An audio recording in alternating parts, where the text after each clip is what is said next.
আচ্ছা, আগের ভিডিওতে যেমন দেখলে যে এই দিদির ছেলের উপনয়নেই আমরা গেছিলাম আর তার মেকআপের দায়িত্বটাও ছিল আমাদের। তোমাদের অনেকের প্রশ্ন পাই যে দিদি ডাস্কি বা ডার্ক স্কিন টোনেতে কিভাবে মেকআপ করব।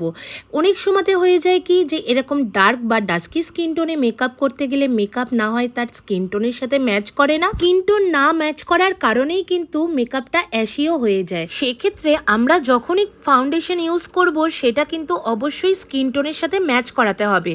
তার জন্য কি করতে হবে না, সেই ফাউন্ডেশনটা আগে স্কিনের একটা জায়গায় লাগিয়ে নিয়ে দেখে নিতে হবে যে সেটা স্কিন টোন থেকে কতটা লাইট বা কতটা ডার্ক। এইখানে ভিডিওটাতে কিন্তু একটু অন্যরকম লাগতে পারে স্কিন টোন, বা অনেকেই বলতে পারে যে স্কিনের সাথে ম্যাচ করেনি।